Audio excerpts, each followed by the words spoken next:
ವ್ಯಾಖ್ಯಾಮುದ್ರಾಂ ಕರಸರಸಿಜೈಃ ಪುಸ್ತಕಂ ಶಂಖಚಕ್ರೆ ಬಿಭ್ರದ್ಭಿನ್ನ ಸ್ಫಟಿಕರುಚಿರೆ ಪುಂಡರೀಕೆ ನಿಷನ್ನಃ ಅಮ್ಲಾನಶ್ರೀರಮೃತವಿಶದೇರಂಶಭಿಪ್ಲಾವಯನ್ ಮಾಮಾವಿರ್ಭೂಯಾದನಗಮಹಿಮಾ ಮಾನಸೇ ವಾಗಧೀಶಃ ನಮಸ್ತೆ ಪ್ರಾಣೇಶ ಪ್ರಣತ ವಿಭವಾಯ ಮನಿಮಗಾಹ ನಮಸ್ವಾಮಿನ್ ರಾಮಪ್ರಿಯತಮನುಮನ್ ಗುರುಗುಣ ನಮಸ್ತುಭ್ಯಂ ಭೀಮ ಪ್ರಬಲತಮ ಕೃಷ್ಣೇಷ್ಟಭಗವನ್ ನಮ ಶ್ರೀಮನ್ ಮಧ್ವ ಪ್ರದಿಶ ಸುದರ್ಶನ್ನೋ ಜಯ ಜಯ ಶ್ರೀ ಗುರುಭ್ಯೋ ನಮಃ ನಾರಾಯಣಂ ಸುರಗುರುಂ ಜಗದೇಕನಾಥಂ ಭಕ್ತಪ್ರಿಯಂ ಸಕಲಲೋಕ ನಮಸ್ಕೃತಂಚ ತ್ರೈಗುಣ್ಯವರ್ಜಿತಮಜಂ ವಿಭುಮಾದ್ಯಮೀಶ್ಯಂ ವಂದೇ ಭುವಗ್ರಂ ಅಮರಾಸುರಸಿದ್ಧವಂದ್ಯಂ ನಾರಾಯಣಂ ನಮಸ್ಕೃತ್ಯ ನರಂಚೈವ ನರೋತ್ತಮಂ ದೇವೀಂ ಸರಸ್ವತೀಂ ವ್ಯಾಸಂ ತತೋ ಜಯಮುದೀರಯೇ.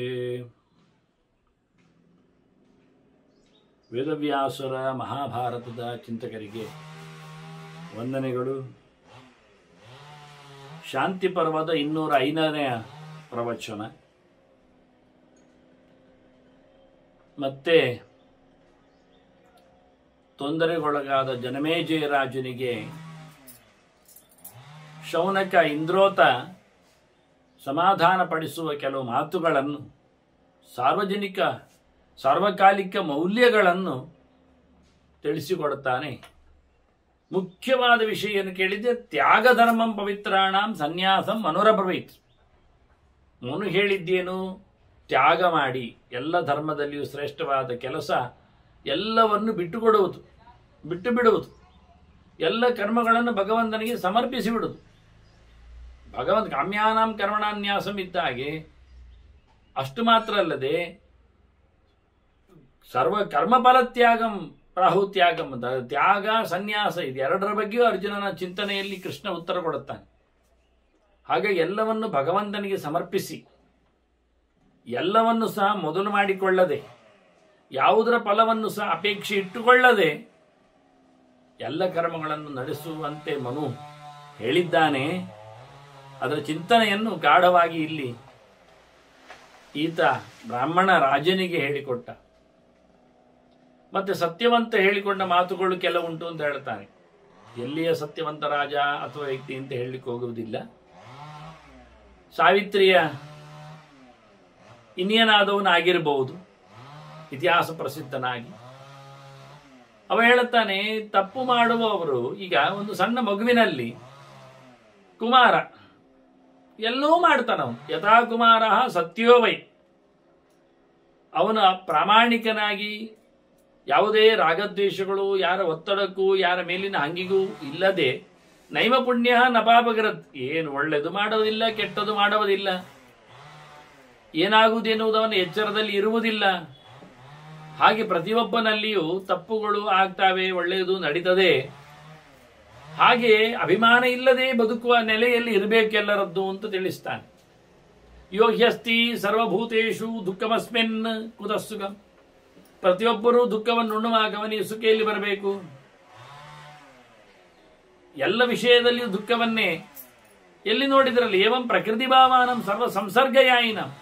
ಎಲ್ಲದರ ಜೊತೆಯಲ್ಲಿ ಬದುಕುವುದರಿಂದ ಮನುಷ್ಯ ಸಂಘಜೀವಿ. ಅವನಿಗೆ ಉಣಲು ಉಡಲು ಹೊರಗಿನಿಂದ ಸಂಪರ್ಕಕ್ಕೆ ಬೇಕಾಗ್ತದೆ. ಹೀಗಾಗಿ ಎಲ್ಲದರ ಜೊತೆಯಲ್ಲಿ ಬದುಕುವ ಈ ವ್ಯಕ್ತಿಗೆ ಎಲ್ಲವನ್ನು ಕಳ್ಕೊಳ್ಳುವವನಿಗೆ ತ್ಯಜತಾಂ ಜೀವಿತಂ ಪ್ರಾಯ. ಬದುಕಿನಲ್ಲಿ ಏನು ಕಳ್ಕೊಳ್ಳುವುದಿಲ್ಲ ಅಂತ ಯಾರು ಹೇಳಲಿಕ್ಕಿಲ್ಲ. ಯಾಕೆಂದ್ರೆ ಎಲ್ಲರೂ ಪ್ರಾಯವನ್ನು ಕಳ್ಕೊಳ್ತಾರೆ, ಆಯುಷ್ಯವನ್ನು ಕಳ್ಕೊಳ್ತಾರೆ, ಸಾವಿನ ಹತ್ತಿರಕ್ಕೆ ಹೋಗ್ತಾರೆ, ತಮ್ಮಲ್ಲಿ ಇರತಕ್ಕಂತಹ ಶಕ್ತಿಯನ್ನು ಹ್ರಾಸ ಮಾಡಿಕೊಳ್ಳುತ್ತಾರೆ. ಹಾಗಾಗಿ ಪ್ರತಿಯೊಬ್ಬನಿಗೂ ಸಹ ಅವನು ಮಾಡಿರತಕ್ಕಂಥ ಕರ್ಮದ ಚೇಷ್ಟೆಗಳಲ್ಲಿ ಪುಣ್ಯವೂ ಕಳೆದೋಗ್ತದೆ, ಪಾಪವೂ ಕಳೆದೋಗ್ತದೆ, ನಿವೃತ್ತೆ ಪುಣ್ಯ ಪಾಪಗೆ. ಹೀಗಿರುವಾಗ ನೀನು ಮುಖ್ಯವಾಗಿ ಕ್ಷತ್ರ ಧರ್ಮವನ್ನು ಅವಲಂಬಿಸು, ಅದು ಮಾಡು. ಬಲೇನ ಸಂವಿಭಾಗ ಇಷ್ಟ ಜಯಂ ಸ್ವರ್ಗಂ ಪುನಿಶ್ವ.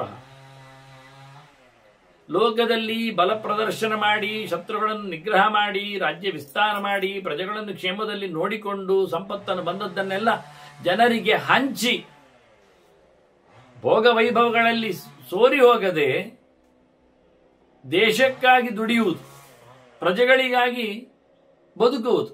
ಹಾಗೆ ಮಾಡಿಕೊಂಡು ಇಲ್ಲಿಯೂ ಗೆಲ್ಲು, ಮುಂದಕ್ಕೆ ಸ್ವರ್ಗವನ್ನು ಸಹ ನೀನು ಪಡಿ. ನಿನ್ನ ಬದುಕು, ನಿನ್ನ ಹೋರಾಟ, ನಿನ್ನ ರಕ್ಷಣೆ, ನಿನ್ನ ರಾಜ್ಯಭಾರ ಯಾಕಿರ್ಬೇಕು ಹೇಳಿದ್ರೆ ಬ್ರಾಹ್ಮಣಾನಾಂ ಸುಖಾರ್ಥಂತ್ವಂ ಪರಿಯೇಹಿ ಪೃಥಿವೀಮಾಂ. ಜ್ಞಾನಿಗಳ, ತಿಳಿದವರ, ಅಧ್ಯಯನಶೀಲರ ಅವರ ರಕ್ಷಣೆಗಾಗಿ, ಅವರಿಗಾಗಿ ಅಂತ ಇಟ್ಟುಕೋ. ಅದನ್ನು ಮುಂದೆ ಮಾಡು. ಹಿಂದೆ ನೀನು ಬೇಕಾದಷ್ಟು ನಿನ್ನೆ ಮಾಡಿದ್ದಿ, ಅವರನ್ನು ಪರಿತ್ಯಾಗ ಮಾಡಿದ್ದಿ, ಅವಹೇಳನ ಮಾಡಿದ್ದಿ. ಈಗ ಅದಕ್ಕೋಸ್ಕರ ಅವರನ್ನು ಸಂತೋಷಪಡಿಸು, ಅವರನ್ನು ಕೇಳಿಕೊ, ಅವರನ್ನು ಬಹಳ ಅನುಕೂಲಕರವಾಗಿ ಮಾಡಿಕೊ. ನೀನು ಅವರಿಗೆ ನಿಂಗೆ ಬೈದ್ರು ನೀನು ಹಿಂಜರಿಯಬೇಡ, ಅದನ್ನು ನೀನು ಗಂಭೀರವಾಗಿ ಪಡೆಯಬೇಡ. ನೀನವರನ್ನು ಮತ್ತಷ್ಟು ಸಂತೋಷಗೊಳಿಸಲಿಕ್ಕೆ ನೋಡು. ಘಟಮಾನಃ ಸ್ವಕಾರ್ಯೇಷು ಕುರು ನಿಶ್ರೇಯಸಂ ಪರಂ. ಸಾಧ್ಯ ಇದ್ದಷ್ಟು ನಿನ್ನ ಕ್ಷತ್ರಿಯ ಧರ್ಮವನ್ನು ಅವಲಂಬಿಸಿಕೊಂಡು ನೀನು ಕೆಲಸಗಳನ್ನು ಮಾಡುತ್ತಾ ದೇವರಿಗಾಗಿ ಸಾಗು, ಮೋಕ್ಷಕ್ಕಾಗಿ ರಾಜ್ಯಭಾರ ಮಾಡು. ಭಗವಂತನ ಸಮಾರಾಧನೆ ಎನ್ನುವ ನೆಲೆಯಲ್ಲಿ ರಾಜ್ಯ, ಪ್ರಜೆಗಳ ರಕ್ಷಣೆ. ನೋಡಿ, ಜನಕಾದಿಗಳು ಮಾಡಿದ್ದರ ಬಗ್ಗೆ ಕೃಷ್ಣನ್ ಉಲ್ಲೇಖ ಮಾಡ್ತಾನೆ. ಕರ್ಮ ಸಂಸಿದ್ಧಿಂ ಆಸಿತಾಹ ಜನಕಾದಯಾಹ ಅಂತ ಹೇಳಿಕೊಂಡು ಅವರೆಲ್ಲ ಬಿಟ್ಟು ಹೋಗಲಿಲ್ಲ. ಕರ್ಮಣೈವ ಹಿ ಸಂಸಿದ್ಧಿಂ, ರಾಜ್ಯಭಾರ ಮಾಡ್ತಾನೆ ಜನಕರು ಪ್ರಸಿದ್ಧರಾಗಿದ್ದಾರೆ. ಆದ್ರಿಂದ ರಾಜ್ಯಭಾರ ಎನ್ನುವುದು ವಿರೋಧ ಅಲ್ಲ. ರಾಜ್ಯಭಾರ ಮಾಡಬೇಕು ಅಂತ ನಾನು ಹೇಳಿದ್ದೇನೆ ಹೇಳಿಕೊಂಡು ದೇವರನ್ನು ಬಿಡುವುದು ಅಲ್ಲ. ಅದನ್ನ ನಿಶ್ರೇಯಸವಾದ, ಯಾವುದೂ ತೊಂದರೆ ಇಲ್ಲದ ಪರಮೋಚ್ಚವಾದ ಸುಖದೆಡೆಗೆ ನಿನ್ನ ಪ್ರಯಾಣ ರಾಜಕಾರ್ಯದಲ್ಲೇ ಆಗಲಿ, ಸ್ವಧರ್ಮದಲ್ಲೇ ಆಗಲಿ, ಬೇರೆ ಧರ್ಮದಲ್ಲಿ ಅಲ್ಲ. ರಾಜನಿಗೂ ಮೋಕ್ಷವನ್ನು ಪಡೆಯುವ ಅಧಿಕಾರ ಉಂಟು. ಪ್ರಜೆಗಳ ಕ್ಷೇಮವನ್ನು ಮಾಡುವ ಮೂಲಕ ಅದನ್ನು ಮಾಡ್ತಾ ಮುಂದುವರಿ ನೀನು ಅಂತಾರೆ. ಹೇಗಿರಬೇಕು ರಾಜ? ಬಹಳ ದೂರಿಯಾಗಿ ಒಂದು 5 ದೃಷ್ಟಾಂತದಲ್ಲಿ 5 ವ್ಯಕ್ತಿಗಳ ಗುಣಲಕ್ಷಣದಲ್ಲಿ ರಾಜನ ಕಥೆಯನ್ನು ಉಲ್ಲೇಖ ಮಾಡುತ್ತಾರೆ. ಬ್ರಾಹ್ಮಣ ರಾಜನಿಗೆ ಹಿಮಾಗ್ನಿ ಗೋಪ ಸದೃಶ ರಾಜ ಭವತಿ ಕಶ್ಚನ. ಕೆಲವೊಮ್ಮೆ ರಾಜ ಹಿಮದಂತಿರಬೇಕು. ಜನರಿಗೆ ಬಹಳ ಅವನು ಆತ್ಮೀಯನಾಗಿರ್ಬೇಕು, ತಂಬು. ಕೆಲವೊಮ್ಮೆ ಅಗ್ನಿ ಅಂತಿರಬೇಕು, ಭಯಂಕರ ಬಿಸಿ. ಕೆಲವರನ್ನು ಗೋಪರಂತಿರಬೇಕು. ಗೋಪರು ಅಂದರೆ ದನ ಕಾಯುವವರು. ದನ ಕಾಯುವವರು ಹೇಗೆ ದನವನ್ನು ಕಾಯುವುದಷ್ಟೇ ಅವರಿಗೆ ವಿಶೇಷ ಚಿಂತನೆ. ರಾತ್ರಿ ಹಗಲಿನಂತೆ ದನಗಳ ಒಟ್ಟಿಗೆ ಇರ್ತಾರೆ, ಮಲಗ್ತಾರೆ, ಅದರ ಜೊತೆಯಲ್ಲೇ ಬಹಳ ಚೆನ್ನಾಗಿರ್ತಾರೆ. ಹಾಗೆ ನೀನು ಜನಗಳ ಜೊತೆಯಲ್ಲೇ ರಕ್ಷಣೆಯಲ್ಲಿರಬೇಕು. ರಾಜ ಅಂದರೆ ಒಂದು ಪ್ರತ್ಯೇಕ ಇಲ್ಲ. ಪ್ರಜೆಗಳಾಗೆ ಪ್ರಜೆಗಳಲ್ಲಿ ದನಗಳ ಜೊತೆಯಲ್ಲಿ ಗೊಲ್ಲರು ಇರುವ ಹಾಗೆ ಏನು ತಲೆಬಿಸಿ ಇಲ್ಲ. ತಿರುಗಿದಲ್ಲಿ ತಿರುಗ್ತಾರೆ, ಮಲಗದಲ್ಲಿ ಮಲಗ್ತಾರೆ, ಅದರದ್ದು ಮಲಮೂತ್ರಗಳನ್ನೆಲ್ಲ ಬಾಚುತ್ತಾರೆ, ಅದರ ಹಾಲು ಹೈನುಗಳನ್ನೆಲ್ಲ ಮಾರ್ತಾರೆ, ಅದಕ್ಕೆ ಬೇಕಾಗಿರೋ ಸೊತ್ತನ್ನೆಲ್ಲ ತಂದು ಹಾಕ್ತಾರೆ. ತುಂಬ ಆತ್ಮೀಯವಾಗಿ ನೋಡಿಕೊಳ್ಳುತ್ತಾರೆ.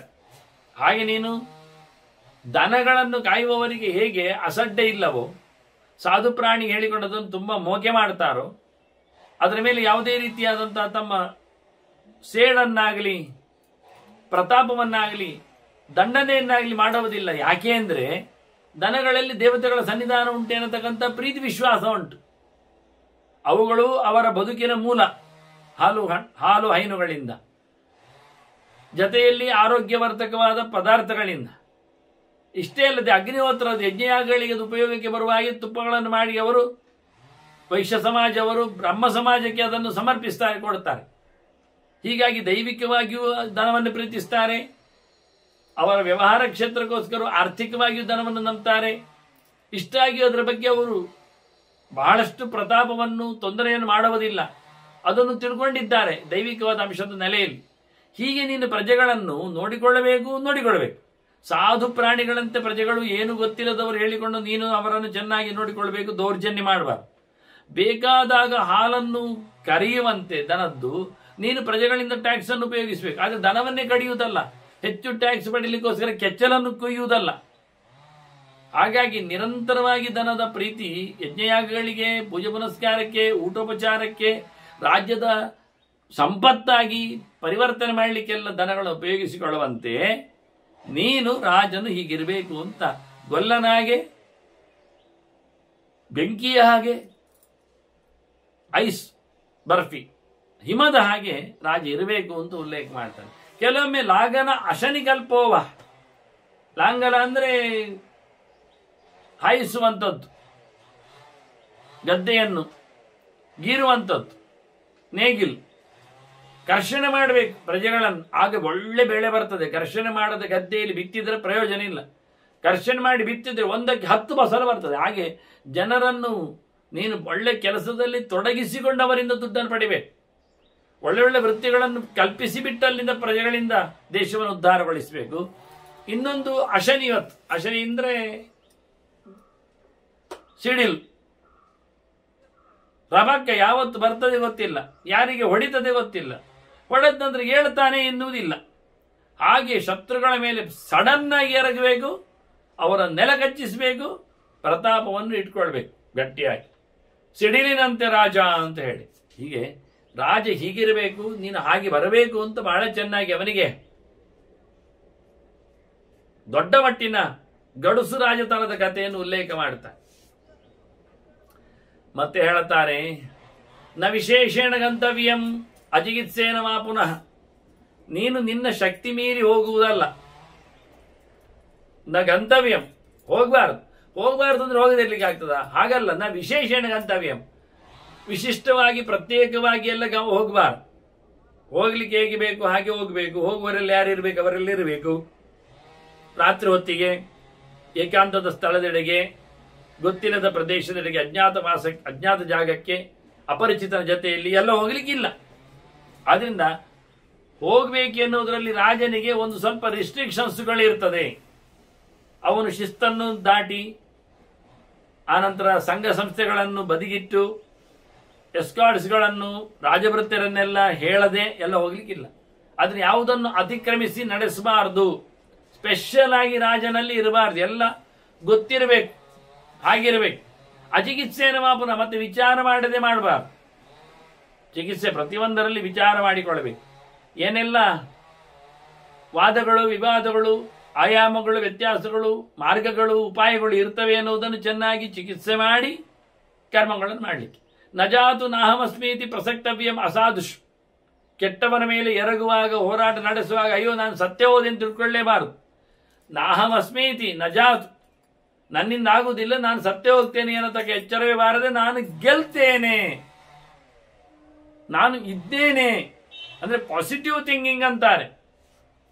ಸೋಲುವುದು ಎನ್ನುವುದು ಯೋಚನೆ ಮಾಡಿದ್ರೆ ಮನುಷ್ಯ ಸೋಲ್ತಾನೆ. ಸೋಲುವ ಪ್ರಸಂಗದಲ್ಲಿ ಗೆಲ್ತೇನೆ ಅನ್ನತಕ್ಕ ವಿಶ್ವಾಸ ಇದ್ರೆ ಖಂಡಿತವಾಗಿ ಮುಂದುವರಿತಾನೆ. ಹಾಗಾಗಿ ಇವರು ಹೇಳ್ತಾರೆ, ನಾನು ಗಟ್ಟಿಗನಿದ್ದೇನೆ ಎನ್ನುವುದೇ ಮನುಷ್ಯನ ಮೊದಲ ವ್ಯವಸ್ಥೆ. ರೋಗಿಗೆ 50% ಅವನ ಬದುಕುವ ಬಗೆಯನ್ನು ಕೇಳಿದರೆ ರೋಗದಿಂದ ಅಥವಾ ಮದ್ದಿನಿಂದಲ್ಲ, ಅವನದ್ದೇ ಕಾನ್ಫಿಡೆನ್ಷಿಯಲಿ ಆಗಿರತಕ್ಕಂಥ ನೆಲೆಯಲ್ಲಿ ನನಗೆ ಏನಾಗಲಿಕ್ಕಿಲ್ಲ, ನಾನು ಖಂಡಿತವಾಗಿ ಮೇಲೆ ಬೀಳ್ತೇನೆ ಅನ್ನತಕ್ಕಂಥ ಆತ್ಮವಿಶ್ವಾಸ ಗಟ್ಟಿ ಮಾಡಿಕೊಂಡ್ರೆ 50% ಅವನಿಗೆ ಮದ್ದು ಆದಾಗೆ ಮಾನಸಿಕವಾಗಿ, ಮತ್ತೆ 50% ಮದ್ದು ತಿನ್ನಲೇಬೇಕು ಅವನು ಗಟ್ಟಿಯಾಗಿ. ಹೀಗೆ ಹೇಳ್ತಾನೆ, ಹೋರಾಟದಲ್ಲಿ, ಕೆಟ್ಟವರಲ್ಲಿ, ಕೆಟ್ಟ ವಿಷಯದಲ್ಲಿ ತಾನು ಖಂಡಿತವಾಗಿಯೂ ಸೋಲುವುದಿಲ್ಲ, ಸಾಯುವುದಿಲ್ಲ, ನೋಯುವುದಿಲ್ಲ, ಹಿಂಜರಿಯಬಾರದು ಎನ್ನುವುದನ್ನು ಗಟ್ಟಿ ಮಾಡಿಕೊಳ್ಳಬೇಕು. ಹೀಗೆ ಆದರೆ ಖಂಡಿತವಾಗಿ ಅವನು ಮೆರಿತಾನೆ ರಾಜನಾಗಿ ಅಂತಾನೆ. ತಪ್ಪು ಮಾಡಿದಾಗ ಪ್ರಾಯಶ್ಚಿತ್ತದ ವಿಧಾನಗಳೇನು ಅನ್ನೋದರ ಬಗ್ಗೆ ಬಹಳ ಚಂದವಾದ ಒಂದು ಸ್ಟೇಟ್ಮೆಂಟ್ ಇಲ್ಲಿ ಬರ್ತದೆ. ಬಹಳ ಅದ್ದೂರಿಯಾಗಿದೆ. ಈ ಬ್ರಾಹ್ಮಣ ಹೇಳಿದ ಶೌನಕನ ಮಾತು ಎಲ್ಲೆಡೆಯೂ ಬಹಳ ವಿಚಿತ್ರವಾದಂಥ ಚಿಂತನೆಗೆ. ನೆನಪು ಮಾಡಿಕೊಳ್ಳಿ. ಅವನು ಹೇಳು, ವಿಕರ್ಮಣ ತಪ್ಯಮಾನ ಪಾಪಾತ್ ಪಾಪಃ ಪ್ರಮುಚ್ಯತೆ. ಫಸ್ಟ್ ಲೈನ್ ಒಂದು ಗೆರೆ. ವಿಕರ್ಮಣ ತಪ್ಯಮಾನ, ಒಬ್ಬ ತಪ್ಪು ಮಾಡಿದ, ಗೊತ್ತಿದ್ದೋ ಗೊತ್ತಿಲ್ಲದೆ ಇರೋ ಮತ್ತು ನೋಡುವ, ಅಂತೂ ತಪ್ಪಾಯ್ತಲ್ಲ ಅವನಿಂದ, ಇಟ್ ಹ್ಯಾಪನ್ಸ್. ಆಗ ಶರೀರದಲ್ಲಿ ಆಗಿರತಕ್ಕ ಬದಲಾವಣೆಗಳಿಗೆ ಅವನೇ ಅಲ್ಲ ಕಾರಣ. ಮೆಂಟಲ್ ಇನ್ವಾಲ್ವ್ಮೆಂಟ್ ಉಂಟಾ ಇಲ್ವ ಎನ್ನುವುದು ಪ್ರಶ್ನೆ ಅಲ್ಲ ನಿಮ್ಮದು, ಬುದ್ಧಿಪೂರ್ವಕೋ ಅಬುದ್ಧಿಪೂರ್ವಕೋ ಅಂತೂ ಇನ್ಸಿಡೆಂಟ್ಸ್ ಅಕರ್ಸ್ ಅನ್ನುವುದು ಸತ್ಯ. ಆದರೆ ಅವನು ಅದಕ್ಕೆ ತಾನು ಮಾಡಿದ ತಪ್ಪಿಗೆ, ವಿಕರ್ಮಕ್ಕೆ, ವ್ಯತ್ಯಾಸದ ಕೆಲಸಕ್ಕೆ ಅವನು ಅಳಬೇಕು, ಪರಿತಪಿಸಬೇಕು. ಇದನ್ನೇ ಪಶ್ಚಾತ್ ತಾಪ ಅಂತ ಹೆಸರು. ಪಶ್ಚಾತ್ ಅಂದ್ರೆ ಕರ್ಮದ ನಂತರದಲ್ಲಿ, ಘಟನೆ ನಡೆದ ಬಳಿಕ ಏನೊಂದು ಸಂತಾಪ, ಪರಿತಾಪ, ನೋವು ಉಣುತ್ತಾನೆ, ಅನುಭವಿಸ್ತಾನೆ, ನೆನಪಿಸಿಕೊಳ್ಳುತ್ತಾನೆ, ಅಯ್ಯೋ ಅಂತ ಹೇಳಿಕೊಳ್ತಾನೆ. ಇದು ಮೊದಲು ಅವ ಆಗಿರತಕ್ಕ ಪಾಪದಿಂದ ಬಿಡುಗಡೆ ಬಂದ ಅಂತ ಅರ್ಥ. ಮೊದಲ ಬಾರಿಗೆ ಮಾಡಿದ ತಪ್ಪಿನಿಂದ ಹೊರಗೆ ಬರಬೇಕಾದ್ರೆ ಪಶ್ಚಾತ್ತಾಪ ಬೇಕು, ಪರಿತಾಪಿಸಬೇಕು. ಮಾಡಿದ ತಪ್ಪನ್ನು ತಪ್ಪು ಅಂತ ಒಳಗಿನಿಂದ ತಿಳಿದುಕೊಂಡು ಅಯ್ಯೋ ಅಂತ ಕುಗ್ಗಿಕೊಳ್ಳಬೇಕು ಅವನ ಮನಸ್ಸು. ಮನಸಾರೆ ಮಾಡದಿದ್ದರೂ ಆಗಿರತಕ್ಕ ಪಾಪಕ್ಕೆ ತಾನು ಭಾಗಿ ಎನ್ನುವ ಬಗೆ ಅವನಲ್ಲಿ ಬಂದರೆ ಅವನು ಪಾಪದಿಂದ ಮುಕ್ತನಾದಾಗಿ. ಫಸ್ಟ್ ಒನ್, ವಿಕರ್ಮಣ ತಪ್ಯಮಾನ ಪಾಪಾತ್ ಪಾಪ ಪ್ರಮುಚ್ಯತೆ. ಒಂದುಗೆ ಅಲ್ಲ, ಅವ ತಪ್ಪು ಮಾಡಿದ, ಯಾವುದೋ ಒಂದು ಇಟ್ಟುಕೊಳ್ಳಿ, ಕುಡಿಯುವುದೋ ಬಡಿಯುವುದೋ ತಿನ್ನುವುದೋ ಎಲ್ಲ ಆಯಿತು. ಈಗೇನು ಮಾಡಿದ್ದಾನೆ, ಅವನಿಗೆ ತಪ್ಪು ಏನಂತಾಗ ಪ್ರಜ್ಞೆ ಬಂತು, ಅಯ್ಯೋ ಮಾಡಬಾರ್ದಿತ್ತು ಅಂತ ಕಂಡಿತು. ಸರಿ, ಈಗ ಮತ್ತೆ ಮಾಡ್ತಾನವ, ಮತ್ತೆ ಮಾಡಿದ. ಯಾವುದೋ ಸಂದರ್ಭದಲ್ಲಿ ಎಲ್ಲಿಯೋ ತಡವಾಗಿ ಏನೋ ಎಚ್ಚರ ತಪ್ಪಿ ಏನೋ ಮಾಡಿದ, ಎಲ್ಲಿಯೋ ಇಟ್ಟುಕೊಳ್ಳುವ. ಈಗೇನು ಮಾಡುವ, ಎರಡನೇ ಸರ್ತಿ ಮಾಡಿದ್ನಲ್ಲ, ಎಂತ ಮಾಡಲಿಕ್ಕೆ ಬರ್ತದೆ ಕೇಳ್ತಾನೆ. ಅದಕ್ಕೆ ಹೇಳ್ತಾನೆ, ನೈತತ್ ಕುರಿಯಾಂ ಪುನರಿತಿ ದ್ವಿತೀಯಾತ್ ಪರಿಮುಚ್ಯತೆ. ಇನ್ನೊಮ್ಮೆ ಮಾಡುವುದಿಲ್ಲ ಅಂತ ಅವನು ಪ್ರತಿಜ್ಞೆ ಮಾಡಿಕೊಳ್ಬೇಕಂತ. ಎರಡನೇ ಸರ್ತಿ ಆಗಿ ಹೋಯ್ತು. ಮೊದಲನೇ ಸರ್ತಿ ಅಯ್ಯೋ ಪಾಪ ಅಂತೇಳಿ ಅತ್ತಿದ್ದ, ಪಾಪ ಪರಿಹಾರ ಆಗಿದೆ. ಈಗ ಅದೇ ತಪ್ಪು ಇನ್ನೊಮ್ಮೆ ಮಾಡಿದ್ದಾನೆ. ಈಗ ಇನ್ನೊಮ್ಮೆ ಮಾಡಿದಾಗ ಅಯ್ಯೋ ಪಾಪ ತಪ್ಪಾಯ್ತಲ್ಲ, ಹೇಳಿಕೊಳ್ಳುವುದರಲ್ಲಿ ಪ್ರಯೋಜನ ಇಲ್ಲ, ಅದು ಹೇಳಿಕೊಂಡಾಯ್ತು. ಮತ್ತೆ ಈಗೇನು ಕೇಳಿದ್ರೆ ಇನ್ನು ಮಾಡುವುದಿಲ್ಲ ಎನ್ನುವುದನ್ನು ಅವ ಗಟ್ಟಿ ಮಾಡಿಕೊಂಡ್ರೆ ಈಗ ಎರಡನೇ ಸರ್ತಿ ಪಾಪ ಮಾಡಿದ್ದರಿಂದಲೂ ಅವನಿಗೆ ಎಕ್ಸ್ಕ್ಯೂಸ್ ಇದೆ, ಆಯ್ತಾ. ಈಗ ನೀವೇನು ಮಾಡಿದ್ರಿ ಗೊತ್ತಾ, ಒಂದನೇ ಸರ್ತಿ ಪಶ್ಚಾತ್ತಾಪಟ್ಟದ್ದಕ್ಕೆ ಇನ್ನೊಮ್ಮೆ ಮಾಡಲಿಕ್ಕೆ ಬಿಟ್ರಿ. ಈಗ ಇನ್ನೊಮ್ಮೆ ಮಾಡಿದ್ದಕ್ಕೆ ಅವನಿಗೆ ಮತ್ತೆ ಮಾಡುವುದಿಲ್ಲ ಅಂತ ಹೇಳುವ ಮೂಲಕ ಕಳಿಸಿಕೊಟ್ಟಿದ್ದೀರಿ. ಇದು ಕಳ್ಳನಿಗೆಲ್ಲ ಭಾರಿ ಇಷ್ಟ ಆಗಿದೆ. ಇನ್ನು ಕದಿಯುವುದಿಲ್ಲ ಹೇಳಿ ಹೋಗ್ತಾನ, ಮತ್ತೆ ಮತ್ತೆ ಪುನಃ ಕದೀತಾನೆ. ಕುಡಿಯುವವನು ಹಾಗೆ, ಈಗ ಬಿಟ್ಟಿದ್ದೇನೆ ಅಂತಾನೆ, ಮತ್ತೆ ಪುನಃ ಕುಡಿತಾನೆ. ಈಗ ಏನು ಮಾಡುವ ಕೇಳಿದ್ರೆ ಅದಕ್ಕೆ ಹೇಳ್ತಾರೆ, ಮೂರನೇದು ಚರಿಷ್ಯೆ ಧರ್ಮಮೇಮೇತಿ ತೃತೀಯಾತ್ ಪರಿಮುಚ್ಯತೆ. ಅವನು ಮೂರನೇ ಸತಿ ಮಾಡಿದ ತಪ್ಪು ಪರಿಹಾರ ಆಗುದೇ ಗೊತ್ತುಂಟು, ನಾನೀಗ ಒಳ್ಳೆ ಕೆಲಸ ಮಾಡ್ತೇನೆ ಅಂತ ಮಾಡಿಕೊಳ್ಬೇಕು. ಈಗ ಇನ್ನು ಮಾಡುವುದಿಲ್ಲ ಹಾಳು ಕೆಲಸ ಅಲ್ಲ, ಅದಕ್ಕೆ ಒಂದು ಪ್ರತಿಯಾಗಿ ಇನ್ನೊಂದು ಒಳ್ಳೆ ಕೆಲಸ ಮಾಡ್ತೇನೆ ಅಂತ ಹೇಳಿಕೊಳ್ಬೇಕು. ಈಗ ಸಿಕ್ಕಿ ಬಿಡ್ತಾನೆ. ಆಗ ಇನ್ನೊಂದು ಒಳ್ಳೆ ಕೆಲಸ ಅಂದ್ರೆ ಒಂದು 10 ನಮಸ್ಕಾರ ಮಾಡ್ತೇನೆ, ಒಂದು 100 ಜಪ ಮಾಡ್ತೇನೆ, ಒಂದು ಉಪವಾಸ ಮಾಡಿಬಿಡ್ತೇನೆ, ಹೀಗೆ ಯಾವಾಗ ಬೇಕು ಹಾಗೆ ಒಳ್ಳೆಯದನ್ನು ಮಾಡ್ತೇನೆ ಅಂತ ಧರ್ಮವನ್ನು ಅವಲಂಬಿಸಿದರೆ ಅವನು ಮೂರನೇ ಸತಿ ಮಾಡಿದ್ದಕ್ಕೂ ಪ್ರಾಯಶ್ಚಿತ್ತ ಮಾಡಿಕೊಂಡಾಗೆ, ಅದು ಕ್ಷಮಿಸಲ್ಪಟ್ಟಾಗೆ, ಪಾಪ ನಿರ್ಮೂಲ ಆಗ್ತದೆ. ಕೆಟ್ಟ ಕೆಲಸಕ್ಕೆ ಮಾಡಿರತಕ್ಕಂಥ ಫಲದ ಅಂಟು ಅವನನ್ನು ಗಂಟು ಕಟ್ಟಿಕೊಳ್ಳುವುದಿಲ್ಲ, ಆಯ್ತಾ. ಅಲ್ಲ, ಮತ್ತು ಮಾಡಿದ, ಈಗ ಎಂತ ಮಾಡುವ. ಈ ಮಾಡುವವರಿಗೆಲ್ಲ ಹೀಗೆ, ಮೂರನೇ ಸತ್ಯ ಆಯಿತು, ಒಳ್ಳೇದು ಮಾಡ್ತೇನೆ ಹೇಳಿಕೊಂಡ, ಒಳ್ಳೇದೇನೋ ಮಾಡಿದ, ಏನೋ ಒಳ್ಳೆ ಸಣ್ಣದು ಮಾಡ್ತಾನೆ, 1-2 ಪ್ರದಕ್ಷಿಣೆ ಬಂದು ಕೂತ, ಒಂದು ಹೊತ್ತಿನ ಊಟ ಬಿಡ್ತೇನೆ ಹೇಳಿ ಕೊನೆಗೆ ಒಂದು ಹೊತ್ತಿನಲ್ಲಿ ಒಂದು ವಸ್ತು ಬಿಡ್ತೇನೆ ಎಂದು ಬಿಟ್ಟ ಅಷ್ಟೇ, ಮತ್ತೊಂದು ವಸ್ತು ಹತ್ತಾಕೊಂಡ. ಎಲ್ಲ ಆಯ್ತಲ್ಲ, ಇರ್ಲಿ ಬಿಡಿ. ಈಗ ಮತ್ತು ತಪ್ಪು ಮಾಡಿದಕ್ಕೆ ಎಂತ ಮಾಡುದು? ಅದಕ್ಕೆ ಇವರು ಹೇಳ್ತಾರೆ, ತೀರ್ಥಾನಿ ಅನುಚರನ್ ಶುಚಿಹಿ, ಶುದ್ಧ ಆಗಿ ಮನಸ್ಸು ತಿಳಿಯಾಗಿಸಿಕೊಂಡು ಮುಳುಗಿ ಸ್ನಾನ ಎಲ್ಲ ಮಾಡಿ ತೀರ್ಥಕ್ಷೇತ್ರ ಸಂಚಾರ ಮಾಡ್ಬೇಕು ಅವನು. ಈಗ 4ನೇ ಸರ್ತಿ ಮಾಡಿದ್ದಕ್ಕೂ ಪರಿಹಾರ ಆಯ್ತು. ಮತ್ತು 5ನೇ ಸರ್ತಿ ಮಾಡಿದ್ರೆ ಇನ್ನೊಂದು ಕ್ಷೇತ್ರ ಸಂಚಾರ ಮಾಡು. ಮತ್ತೀಗ ಅದುವೆ ಇನ್ನಷ್ಟೇ ಮತ್ತೇನಿಲ್ಲ. ಅದಕ್ಕೆ ಅವರು ತೀರ್ಥಾನಿ ಶುಚಿಹಿ ತೀರ್ಥಾನಿ ಅನುಸರನ್, ಪ್ರತಿ ಬಾರಿಯೂ ನಿರ್ಮಲನಾಗಿ ಬಗೆ ಬಗೆಯ ತೀರ್ಥಕ್ಷೇತ್ರಗಳನ್ನು ಸಂಚಾರ ಮಾಡ್ತಾ ಮುಳುಗಿ ಹೇಳುತ್ತಾ ಅಲ್ಲಿದ್ದುಕೊಂಡು ಕಳೆದ ಬಾರಿ ಹೇಳಿದದನ್ನು ಅವನು. ಒಳ್ಳೊಳ್ಳೆ ಸರೋವರಗಳನ್ನು, ತೀರ್ಥಕ್ಷೇತ್ರಗಳನ್ನು, ಕುರುಕ್ಷೇತ್ರ, ಮಾನಸ, ಪ್ರಯಾಗ ಇವನ್ನೆಲ್ಲ ಹೇಳಿ ಆಯ್ತು. ಅಲ್ಲೆಲ್ಲ ತತ್ರಾವಗಾಹ್ಯ ಸ್ನಾತ್ವಾಚ ಸ್ಥಿತ್ವ, ಅಲ್ಲಿ ಉಳಿದುಕೊಂಡು ಇದ್ದು ಎಲ್ಲ ಅಲ್ಲಿರತಕ್ಕಂಥ ಜನರ ಜೊತೆಯಲ್ಲಿ, ಚಿಂತಕರ ಜೊತೆಯಲ್ಲಿ, ಸಾಧುಗಳ ಜೊತೆಯಲ್ಲಿ ಚರ್ಚೆ, ಚಿಂತನೆ, ಜ್ಞಾನಯಜ್ಞ ಎಲ್ಲ ಮಾಡ್ತಾ ಮುಂದುವರಿಬೇಕು. ಹಾಗೆ ಶುಚಿ ತೀರ್ಥ ಅನುಚರನ್, ತೀರ್ಥಕ್ಷೇತ್ರಗಳಲ್ಲಿ ಸಂಚಾರ ಮಾಡುವಾಗ ಹೇಗೋ ಹಾಗೋ ಇರುವುದಲ್ಲ, ನಿರ್ಮಲನಾಗಿರಬೇಕು. ಶೌಚ ಅದು 2 ವಿಧ, ಬಾಹ್ಯ ಮತ್ತು ಆಂತರ. ಮನಸ್ಸು ನಿರ್ಮಲ, ಬಾಹ್ಯದಲ್ಲಿ ದೇಹವು ನಿರ್ಮಲ ಆಗಿರಬೇಕು. ಒಳ್ಳೆಯ ಸ್ನಾನಾದಿಗಳು ಮಾಡಬೇಕು, ಒಳ್ಳೆಯ ಆಹಾರಗಳನ್ನು ತಿನ್ನಬೇಕು. ಅಶುದ್ಧವಾದ, ಕೊಳಕಾದ, ಕಡೆಯದಾದ, ತಾಮಸವಾದ, ರಾಜಸವಾದ, ಅತ್ಯಂತ ತೀಕ್ಷ್ಣವಾದ, ಯಾರೋ ತಂದಿಟ್ಟ, ಎಲ್ಲಿಂದೋ ಕದ್ದ, ಎಲ್ಲಿಂದೋ ಮಾಡಿದ, ಯಾವತ್ತೋ ನಡೆಸಿದ ಆಹಾರಗಳನ್ನೆಲ್ಲ ಉಪಯೋಗಿಸ್ಲಿಕ್ಕಿಲ್ಲ. ವಿಚಾರದಲ್ಲಿ, ಆಚಾರದಲ್ಲಿ, ಆಹಾರದಲ್ಲಿ, ವಿಹಾರದಲ್ಲಿ ಎಲ್ಲ ಶುಚಿರ್ಭೂತನಾಗಿ ಇದ್ದರೆ, ಇದ್ದು ತೀರ್ಥಗಳ ಸಂಚಾರ ಮಾಡಿದರೆ, ಕ್ಷೇತ್ರಗಳ ಸಂಚಾರ ಮಾಡಿದರೆ ಬಹುತ್ವಾತ್ ಪರಿಮುಚ್ಯತೆ, ಎಷ್ಟು ಸರ್ತಿ ಮಾಡಿದ್ರೂ ಪರಿಹಾರ ಉಂಟು. ಅದು 4ನೇ ಬಾರಿ ಅಂತ ಅರ್ಥ ಹೇಳಿದ್ದಲ್ಲ. 3ರ ನಂತರದ ಎಷ್ಟೇ ಬಾರಿ ತಪ್ಪು ಮಾಡ್ತಾ ಇರಲಿ ತಪ್ಪು ಮಾಡಿದ್ದರ ಪ್ರಾಯಶ್ಚಿತ್ತ ಏನು ಕೇಳಿದ್ರೆ ತೀರ್ಥಕ್ಷೇತ್ರ ಸಂಚಾರ, ಹೊರಟೋಗಿ ಇಲ್ಲಿಂದ ಅಂತಾರೆ. ಕ್ಷೇತ್ರಗಳನ್ನು ಮುಟ್ಟಿದ್ರೇನೆ ಬಹಳಷ್ಟು ಪಾಪಗಳ ನಿವೃತ್ತಿ ಆಗಲಿಕ್ಕೆ ಉಂಟು ಅನ್ನೋ ನೆಲೆಯಲ್ಲಿ ಹೋಗಿ ಬನ್ನಿ ಅಂತ. ಅಭ್ಯೇತ್ಯ ಯೋಜನ ಶತಂ ಭ್ರೂಣಃ ಪರಿಮುಚ್ಯತೆ.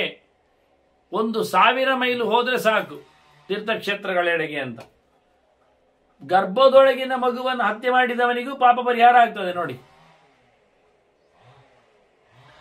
ಪಾಪ ಪರಿಹಾರ ಆಗಲಿಕ್ಕೆ 1000 ಮೈಲುಗಳ ಪ್ರಯಾಣ ಬೇಕು. ತೀರ್ಥಕ್ಷೇತ್ರ ಹೇಳಿಕೊಂಡು ಇಲ್ಲಿಗೆ ಅಲ್ಲಿಗೆ ಹೋಗಿ ಬಂದೆ ಅಂತ ಹೇಳುವುದಲ್ಲ. ಒಂದು 10 ಹೆಜ್ಜೆ ಒಂದು ದೇವಸ್ಥಾನಕ್ಕೆ ಹೋಗಿ ನಾನು ನಡುಕಾನನ ದೇವಸ್ಥಾನವನ್ನು ಕಂಡು ಬಂದೆ, ಅಲ್ಲಿ ಒಂದು 10 ನಿಮಿಷ ಕೂತಿದ್ದೆ, ಪಂಚಗಜ್ಜಾಯ ಕೊಟ್ಟು ತಿಂದು ಬಂದೆ, ಅಲ್ಲಿ ಪರಿವಾರ ಆಯ್ತು ಹೇಳಬೇಡಿ. ಮಿನಿಮಮ್ 1000 ಮೈಲು ನಡಿಬೇಕು, ತೀರ್ಥಗಳೆಡೆಗೆ ಸಾಗಬೇಕು. ಇಷ್ಟು ಮಾಡಿಕೊಂಡ್ರೆ ಗರ್ಭದ ಒಳಗಿನ ಮಗುವನ್ನು ಸಂಹಾರ ಮಾಡಿದ್ದಕ್ಕೂ ಪರಿಹಾರ ಸಿಗ್ತದೆ. ಒಟ್ಟು ಒಳ್ಳೇದು ಮಾಡು ಮಾರಾಯ. ಕಲ್ಯಾಣ ಮನುಕರ್ತವ್ಯಂ ಪುರುಷೇಣ ಭೂಷದ. ಬದುಕಬೇಕು ಅಂತ ಆಸೆ ಉಂಟಾದ್ರೆ, ಪಾಪವನ್ನು ಪರಿಹಾರ ಮಾಡಿಕೊಳ್ತಾನೆ ಅಂತಾದ್ರೆ ಒಳ್ಳೆ ಒಳ್ಳೆ ಒಳ್ಳೆ ಒಳ್ಳೆ ಕೆಲಸ ಮಾಡಬೇಕು. ಕೃಷ್ಣ ಹೇಳಿದಾಗ ನಹಿ ಕಲ್ಯಾಣ ಕಶ್ಚಿತ್ ದುರ್ಗತಿ ಇಂತಾದ ಗಚ್ಚತಿ. ಕೃಷ್ಣ ಹೇಳ್ತಾನೆ ಒಳ್ಳೇದು ಮಾಡಿದವನಿಗೆ ಹಾಳಾಗುವುದಿಲ್ಲ. ಒಳ್ಳೆ ಕೆಲಸ ಮಾಡು, ಜನೋಪಯೋಗ ಕೆಲಸ ಮಾಡು, ಪ್ರಜೆಗಳ ಕ್ಷೇಮಕ್ಕೆ ಕೆಲಸ ಮಾಡು, ಜ್ಞಾನ ಸೇವೆ ನಡೆಸು, ವೃದ್ಧ ಸೇವೆ ಆಗಲಿ, ತಿಳಿದವರ ಸೇವೆಯನ್ನು ಊಟ ಅನ್ನದಾನಾದಿಗಳನ್ನು ನಡೆಸುವ ಮೂಲಕ ಮಾಡಿಬ. ಯಾರು ಯಾವ ಸೇವೆ ಮಾಡ್ತಾರೋ, ಏನು ಕೆಲಸ ಮಾಡ್ತಾರದವರಿಗೆ ಅಲ್ಲಿನ ಪೆಟ್ಟು ತಾಗ್ತದೆ. ಅದು ಕ್ರಮ. ಸುಗಂಧೀನಿ ಸೇವಂತೆ ತಥಾ ಗಂಧಾಪ ಬಂದಿತೆ. ಯಾರು ಒಳ್ಳೆಯ ಪರಿಮಳದ ವಸ್ತುವನ್ನು ಮುಡ್ತಾರೆ ಅವರಿಗೆ ಮೈ ಕೈ ಪರಿಮಳ ಬರ್ತದೆ. ದುರ್ಗಂಧೀನಿ ಸೇವಂತೆ ತಥಾ ಗಂಧಾಪ ಬಂದಿತೆ. ಯಾರು ಕೆಟ್ಟ ವಾಸನೆಯನ್ನೆಲ್ಲ ಇಷ್ಟಪಡ್ತಾರೆ ಅವರಿಗೆ ಕೆಟ್ಟದೇ ಆಗ್ತದೆ. ಹಾಗೆ ಒಳ್ಳೆ ಕೆಲಸ ಮಾಡುವವನಿಗೆ ಒಳ್ಳೆದಾಗ್ತದೆ, ಅದರಲ್ಲಿ ಆಸ್ತಿ ಮೂಡ್ತದೆ, ಅದರಲ್ಲಿ ಲಾಭ ಸಿಗ್ತದೆ. ಕೆಟ್ಟದ್ದು ಮಾಡುವವನಿಗೆ ಕೆಟ್ಟದೇ ಆಗ್ತದೆ. ವಾಸನೆ ಜೊತೆಯಲ್ಲಿ ಕೂತವನಿಗೆ ಮೈ ವಾಸನೆ ಬರ್ತದೆ. ಪರಿಮಳದ ಹತ್ತಿರದಲ್ಲಿ ಬಿದ್ದವನಿಗೆ ಮೈ ಪರಿಮಳ ಬರ್ತದೆ. ಗಂಧ ಹಾಕಿದವನಿಗೆ ಇಷ್ಟ ಆಗ್ತದೆ ಗಂಧ. ಮಲ ಹಾಕಿಕೊಂಡವನಿಗೆ ವಾಸನೆ ಬರ್ತದೆ, ಕೆಟ್ಟದಾಗ್ತದೆ. ಆದ್ರಿಂದ ಯಾವುದರ ಪ್ರಕಾರದಲ್ಲಿ ಎಂತಹ ಪ್ರಭಾವ ಇರ್ತದೋ ಅಂತಹ ವ್ಯವಸ್ಥೆಯಲ್ಲಿ ಅವನು ಮುಂದುವರಿತಾನೆ ಅಂತ ಹೇಳ್ತಾರೆ, ಚಿಂತನೆಯನ್ನು ತಗೊಳ್ತಾರೆ. ಆದ್ರಿಂದ ತಪಶ್ಚರ್ಯಾಪರಃ ಸತ್ಯಂ ಪಾಪ ವಿಪರಿಮುಚ್ಯ.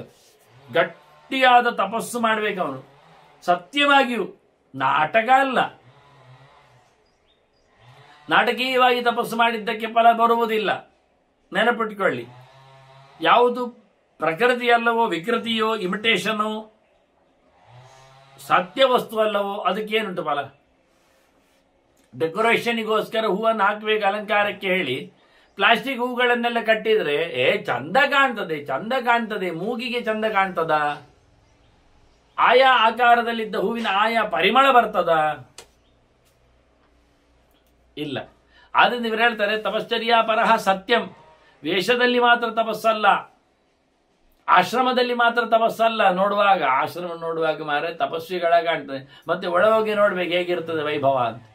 ತಿನ್ನುವುದೇನು ತಿರುಗುವುದೇನು ಅಂತ ಅದು ಬೇಡ. ಒಳಗೊಂದು ಹೊರಗೊಂದು ಇದ್ದವ ನನಗೆ ಇಷ್ಟ ಇಲ್ಲ ಅಂತ ಕೃಷ್ಣ ಹೇಳ್ತಾನೆ. ಅದನ್ನ ನಿರ್ದುಷ್ಟವಾಗಿ ಸತ್ಯನಿಷ್ಠನಾಗಿ ಪ್ರಾಮಾಣಿಕನಾಗಿ ಮೋಸ ವಂಚನೆ ಮಾಡದೆ ತಪಸ್ಸನ್ನು ನಿರಂತರ ನಡೆಸಿಕೊಟ್ರೆ ಅವನು ಪಾಪದಿಂದ ಮುಕ್ತನಾಗ್ತಾನೆ. ಸಂವತ್ಸರ ಉಪಾಸ್ಯಾಗ್ನಿಂ ಅಭಿಶಸ್ತಃ ಪ್ರಮುಚ್ಯತೆ. ಯಾರದ್ದಾದ್ರೂ ಶಾಪಕ್ಕೆ ಒಳಗಾಗಿದ್ರೆ, ಯಾರದ್ದಾದ್ರೂ ಹಾಳಾಗಿ ಹೋಗುಂತೆಲ್ಲ ಹೇಳಿಕೊಂಡಿದ್ರೆ ಅಂತವನು 1 ವರ್ಷ ಅಗ್ನಿ ಉಪಾಸನೆ ಮಾಡಿದ್ರೆ ಅವನಿಗೆ ಬಿಡುಗಡೆ ಆಗ್ತದೆ. 1 ವರ್ಷವೇ ಸಾಕಾಗ್ತದೆ. ನಿರಂತರವಾಗಿ ಅಗ್ನಿಯ ಆರಾಧನೆಯನ್ನು, ಅದರ ಉಪಾಸನೆಯನ್ನು ಮಾಡಿಕೊಂಡು ಬಂದರೆ ಆತನಿಗೆ ಏನು ತೊಂದರೆ ಇರುವುದಿಲ್ಲ. 3 ವರ್ಷ ಉಪಾಸ್ಯಾಗ್ನಿಂ 3 ವರ್ಷಾಣಿ ಉಪಾಸ್ಯಾಗ್ನಿಂ 3 ವರ್ಷವೊಂದೊಮ್ಮೆ ಅಗ್ನಿಯ ಉಪಾಸನೆ ಮಾಡಿಕೊಂಡ್ರೆ ಭ್ರೂಣಃ ವಿಪ್ರಮುಚ್ಯತೆ. ಕೊಲೆ ಮಾಡಿದ್ದಕ್ಕೂ ಪಾಪಕ್ಕೆ ಪ್ರಾಯಶ್ಚಿತ್ತ ಸಿಗ್ತದೆ, ಸಣ್ಣ ಪುಟ್ಟ ಕೊಲೆಗಳಲ್ಲಿ.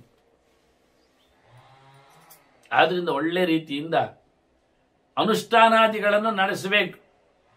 ಮಾಡಲಿಕ್ಕಿರುವಂಥದ್ದು ಯಾವತಃ ಪ್ರಾಣಿನೋ ಹನ್ಯಾತ್ ತಜ್ಜಾತೀಯಾಂಸ್ತು ತಾವತಃ ಪ್ರಣೀಯಮಾನಾನು ಉನ್ಮುಚ್ಯ ಪ್ರಾಣಿಹ ವಿಪ್ರಮುಚ್ಯತೆ. ವ್ಯಕ್ತಿಗಳ ವಿಷಯ ಬಿಡಿ, ಪ್ರಾಣಿಗಳನ್ನೆಲ್ಲ ಕೊಂದಿರ್ತಾರಲ್ಲ, ಪಾಪ ಬರೋದಿಲ್ವ?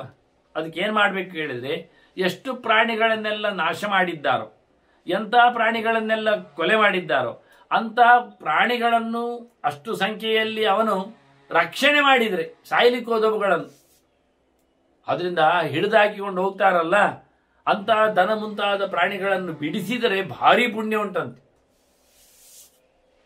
ಇವರು ಹೇಳ್ತಾರೆ, ನಿಜವಾಗಿ ತಪ್ಪು ಮಾಡಿದವ ಅದನ್ನೇ ಮಾಡಬೇಕು. ಅವನು ಇತರರ ಪ್ರಾಣಗಳನ್ನು ಬದುಕಿಸಿದರೆ ಅವನ ಪ್ರಾಣ ಉಳಿತದೆ, ಅವನು ಮಾಡಿದ ಅನ್ಯಾಯಕ್ಕೆ ಪ್ರಾಯಶ್ಚಿತ್ತ ಆಗ್ತದೆ. ಅತ್ಯಂತ ಸಣ್ಣವಾದ ಒಂದು ಚಿತ್ರವನ್ನು ಮಾಡಿ ತೋರಿಸಿದ್ರು ಅವರು. ಹಾಗೆ ಒಬ್ಬ ವೈದ್ಯ ಚೆನ್ನಾಗಿದ್ದಾನೆ, ಅವನೊಬ್ಬ ಪೇಷಂಟ್ ಬಂದ, ಸರ್ವಸ್ವ ಕಳ್ಕೊಂಡಿದ್ದಾನೆ. ಅವನನ್ನು ಟ್ರೀಟ್ಮೆಂಟಿಗೆ ನೋಡ್ತಾ ಇದ್ದಾರೆ, ಚಿಕಿತ್ಸೆಗೆ. ಹಾಗೆ ವೈದ್ಯನಿಗೆ ಅವನ ಕೈಯಲ್ಲಿದ್ದ ವಿಚಿತ್ರವಾದ ವಾಚಿನ ಮೇಲೆ ಗಮನ ಬಂತು. ಗಡಿಯಾರ ಕಳಚಿದ ತಕ್ಷಣ ಮೂರ್ಛೆ ಬಿದ್ದ ರೋಗಿಗೆ ಎಚ್ಚರ ಆಗ್ತದೆ. ಎಚ್ಚರಾಗಿ ಹೇಳ್ತಾನೆ, ಖುಷಿಯಾಯಿತು ಮಾರಾಯ ಅಂತ, ಥ್ಯಾಂಕ್ಸ್ ಅಂತಾನೆ. ಇವನು ರೋಗಿ ಗೊತ್ತಾಗ್ಲಿಕ್ಕಿಲ್ಲ ಹೇಳಿ ಅದನ್ನು ಎತ್ತಿಕೊಂಡೋದವ, ಎಗರಿಸಿತ್ತು. ಆದರೆ ಅವನು ಮತ್ತೆ ಪುನಃ ಕೋಮದಾಗಿ ಬಿದ್ದುಕೊಂಡು ಸುಮ್ಮನಿದ್ದವ. ಅದು ಪಡ್ಕೊಂಡೋಗಿ ಮೆಲ್ಲಕ್ಕೆ ನೋಡಿಕೊಂಡ, ಚೆನ್ನಾಗಿದೆ ಹೇಳಿ ಕೈಗೆ ಹಾಕಿಕೊಂಡ. ಕೈಗೆ ಹಾಕಿದ್ದೇ ತಡ, ಅವನೇನೊಂದು ಕಳ್ಳ ಕೃತ್ಯ ಇದೆ, ದುಷ್ಕೃತ್ಯ, ಅದು ಆವರಿಸಿಕೊಂಡವನಿಗೆ ಅವನ ಟೈಮ್ ಭಾರ ಆಯಿತು. ಅವ ಮುದುಕನಾಗ್ತಾ ಬಂದ, ಅವನದು ಕಾಲ ಅವನನ್ನು ಕಡೆ ಮಾಡಲಿಕ್ಕೆ ಹೋಯಿತು. ನೋಡಿಕೊಳ್ಳುತ್ತಾನೆ, ಎಲ್ಲ ಸ್ವಯಂ ಮುದುಕನಾಗ್ತಾ ಇದ್ದಾನವ, ಎಲ್ಲ ವಿಪರಿಣಾಮ ಬೀಳ್ತಾ ಉಂಟು. ಅದನ್ನು ತೆಗಿಲಿಕ್ಕೆ ಹೋದ್ರೆ ತೆಗಿಲಿಕ್ಕೆ ಬರಲಿಲ್ಲ. ಹೊಡಿಲಿಕ್ಕೆ ಯೋಚನೆ ಮಾಡಿದ, ಕೇಳುವಂಥದ್ದಿಲ್ಲ. ನನಗೊಂದು ಯೋಚನೆ ಬಂದು, ಅವನ ಕೈಯೇ ಕಟ್ಕೊಂಡ್ರೆ ಹೇಗೆ ಅಂತ ಇತ್ತು ನನಗೆ, ಬದುಕುವೇ ಬೇಕಾದ್ರೆ. ಅಷ್ಟು ಜೋರರ ಮಟ್ಟಿಗೆ ಇತ್ತು ವಿಷಯ. ಆದ್ರೂ ಕೈಯು ಕಡಿಲಿಕ್ಕೆ ಬರ್ಲಿಕ್ಕಿಲ್ಲ ಅಂತ ಕಾಣುತ್ತದೆ ಅದನ್ನು ಹಾಕಿದ್ರಿಂದ. ಕೊನೆಗೊಬ್ಬ ಬೀಳುವವ, ಸಾಯುವವ ಒಬ್ಬ ಸಹಜವಾಗಿ ಬಂದ ಮುದಿಯ. ಅವನ ನೀವು ಎತ್ತಿ ಹಿಡಿದು ಕುಳ್ಳಿರಿಸಿ, ಅದರ ಮುಂಚೆ 10 ಜನರನ್ನು 100 ಜನರಂತ ಕೇಳ್ತಾನೆ, ನನ್ನ ವಾಚ್ ತಗೊಳ್ಳಿ, ನಿಮ್ಗೆ ಫ್ರೀ ಗಿಫ್ಟ್ ತಗೊಂಡೋಗಿ ಅಂತ. ಯಾರು ಕೇಳಲಿಲ್ಲ. ಕಾಲ ಗಡಿಯಾರ ಯಾರಿಗೆ ಬೇಕು? ಅದೇನಾದ್ರೂ ಔಚಿತ್ಯ ಹೇಳಿ ಗೊತ್ತೇ ಅಲ್ಲ, ಯಾರಿಗೂ ಬೇಡ. ಕೊನೆಗೆ ಬೀಳುತ್ತಿರುವ ಒಬ್ಬ ರೋಗಿಯನ್ನು ಬಚಾವ್ ಮಾಡುತ್ತಾನೆ. ವೈದ್ಯ ಸಹಜವಾದ ದಯೆಯಿಂದ ಅವನು ಎತ್ತಿಡುತ್ತಾನೆ, ತಂದಾಗ್ತಾನೆ, ಉಪಚರಿಸ್ತಾನೆ. ಹಾಗೆ ಮಾಡುವಾಗ ಇವನ ಕೈಯಿಂದ ಕಳಚಿ ಹೋಗ್ತದೆ ಗಡಿಯಾರ.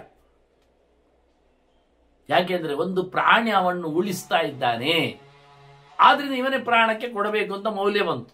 ತನ್ನಷ್ಟಕ್ಕೆ ಕಳಚೋಯ್ತು, ಸ್ವಯಂ ಮತ್ತು ಯುವಕನಾಗ್ತಾ ಇದ್ದಾನೆ. ತುಂಬಾ ಖುಷಿ ಪಡುತ್ತಾನೆ. ಹೇಗಿರುತ್ತದೆ ಅಂತ. ಇದು ಟೈಮ್ ಸೆನ್ಸಿನ ಕಥೆಗಳು. ಈ ಗೆರೆ ಇಲ್ಲಿ ಭಾರತದಲ್ಲಿ ಉಂಟು. ಗೆರೆ ಬಹಳ ಸ್ಪಷ್ಟವಾಗಿ ಹೇಳ್ತಾರೆ ಅವರು. ಯಾವತಃ ಪ್ರಾಣಿನೋ ಹನ್ಯಾತ್ ತಜ್ಜಾತೀಯಾಂಶ ತಾವತಃ ಪ್ರಣಯಮಾನಾನ್ ಉನ್ಮುಚ್ಯ ಪ್ರಾಣಿಹ ವಿಪ್ರಮುಚ್ಯತೆ ಅಂತ. ಯಾವ ಪ್ರಾಣಿಗಳಿಗೆ ಅಥವಾ ಪ್ರಾಣವುಳ್ಳ ಜಂತುಗಳಿಗೆ, ಜೀವಿಗಳಿಗೆ, ವ್ಯಕ್ತಿಗಳಿಗೆ ಉಪಟಳ ಕೊಟ್ಟಿರ್ತಾನೋ ಅಂಥವರನ್ನೇ ಮತ್ತೆ ಬದುಕಿಸಬೇಕವನು. ತೊಂದರೆಗೀಡಾದವರನ್ನು ರಕ್ಷಿಸಬೇಕು, ಸಾಯಲು ಹೊರಟವರನ್ನು ಬಿಡುಗಡೆಗೊಳಿಸಬೇಕು. ಹಾಗೆ ಮಾಡಿದ್ರೆ ಇವ ಖಂಡಿತವಾಗಿಯೂ ಮತ್ತೆ ಬದುಕ್ತಾನೆ, ಮತ್ತೆ ಮೋಕ್ಷ ಆಗ್ತದೆ ಇವನಿಗೆ. ಅಂದ್ರೆ ಪಾಪದಿಂದ ಬಿಡುಗಡೆ ಆಗ್ತದೆ ಎಂದು. ಇದು ತುಂಬಾ ಒಳ್ಳೆಯ ಕರ್ಮ ಸಿದ್ಧಾಂತ. ಎಲ್ಲಿ ಅನ್ಯಾಯ ಮಾಡಿದ್ದಾನೋ ಅಲ್ಲಿ ಉಪಕಾರ ಮಾಡಬೇಕು.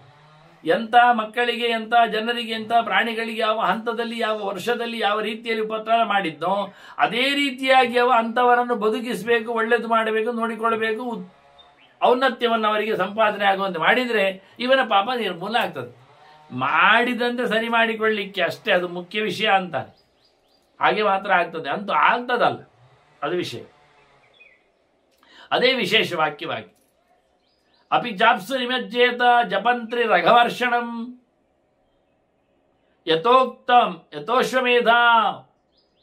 ಯಥಾಶ್ವಮೇಧಾವೃತಃ ತಥಾ ಮನುರಬ್ರವೀತ್. ಮನು ಒಂದು ಪ್ರಾಯಶ್ಚಿತ್ತ ಹೇಳ್ತಾನೆ. ಹೇಗೆ ಕೇಳಿದ್ರೆ, ತಪ್ಪು ಮಾಡಿದವನಿಗೆ 3 ಬಾರಿ ಅಘಮರ್ಷಣ ಸೂಕ್ತವನ್ನು ಹೇಳಬೇಕು ಅಂತ ಹೇಳಿ, ಸ್ನಾನ ಮಾಡುವಾಗ ಮುಳುಗಿಕೊಂಡು ಹೇಳಬೇಕು ಅಂತ. ರತಂತ ಸತ್ಯಂಚಾಭಿದ್ಧ ತಪಸೋಧ್ಯ ಜಾಯತ ಅಂತ ಜಗತ್ತಿನ ವೈಭವದ ಸೃಷ್ಟಿಯ ಚಿಂತನೆಯನ್ನು ನೀರೊಳಗೆ ಕೂತ್ಕೊಂಡು ಮಾಡಲಿಕ್ಕೆ ಆಚಾರ್ಯ ಇದನ್ನು ಸೂಚನೆ ಕೊಟ್ಟಿದ್ದಾರೆ. ತ್ರಿರ್ಜಪೇ ದಗವರ್ಷಣಂ ಅಂತ ಹೇಳಿಕೊಂಡು ಸಣ್ಣ ಪುಟ್ಟದಾದ ಸದಾಚಾರ ಸ್ಮೃತಿ ಆಚಾರ್ಯರ ಗೆರೆಯಾದರೂ ಅಲ್ಲಿ ಸ್ಪಷ್ಟವಾಗಿ ಸ್ನಾನಕ್ಕಾಗುವಾಗ ಹೇಳಿಬಿಟ್ಟಿದ್ದಾರೆ. ಇದ್ರ ಔಚಿತ್ಯವನ್ನು ಕೇಳಿದ್ರೆ ಇದನ್ನು ಅಕ್ರೂರನು ಮಾಡ್ತಿದ್ದ, ಎಲ್ಲರೂ ಮಾಡ್ಬೇಕಲ್ವಾ?